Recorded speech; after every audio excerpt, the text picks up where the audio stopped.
First, take your 3x3 square of fabric and fold the top down to the bottom so you create your first triangle.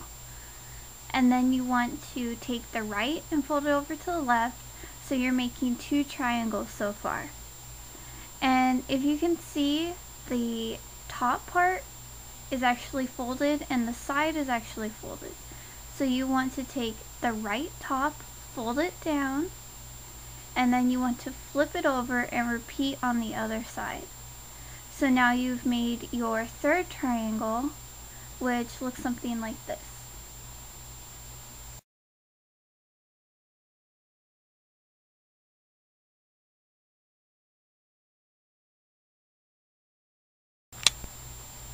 Next, if you can see, I actually have my salvage end facing to my right and my folded end facing to my left.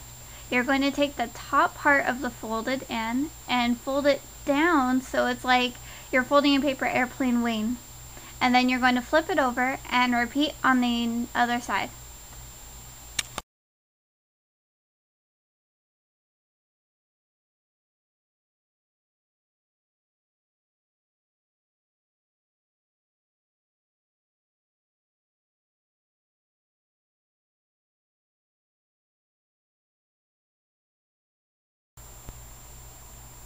So you don't have to go back, I'll show it to you again. Take your top part and fold it down, and then you take your side flap and fold it over to the opposite end. Now you have created 2 triangles. For the third triangle, take your side flap and fold it over to the opposite end.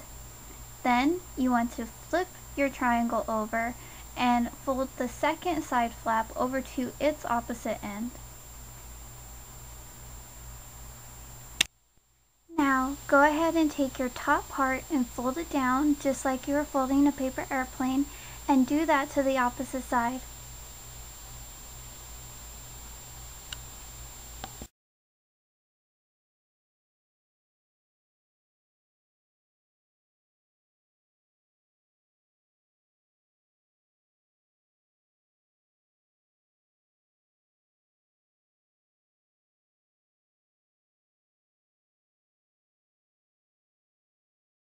If you look at the ends of your petals, you can kind of see a line, and what you want to do is take your scissors and snip right across that line so you have an even flat edge.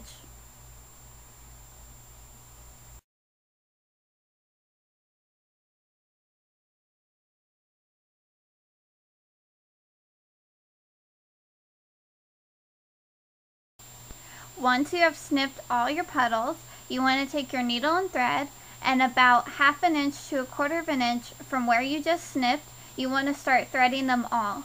Now please make sure that you thread them all the same way, because this is almost near the end of where you actually see your flower forming.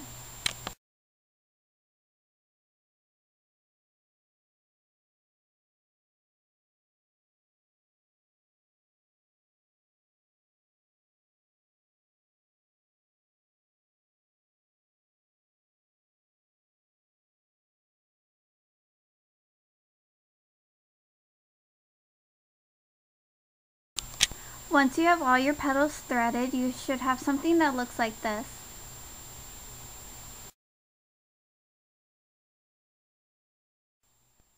There's a couple different ways you can actually finish the ends of the flower, which one of them is just sewing the ends together, or you can leave 3 inches of thread on each side and then sort of tie it together like I'm doing in this video. Now, I kind of have trouble with tying things, and I feel like I have 2 left hands, so whichever way works better for you, even if you find your own way of tying it, go for it.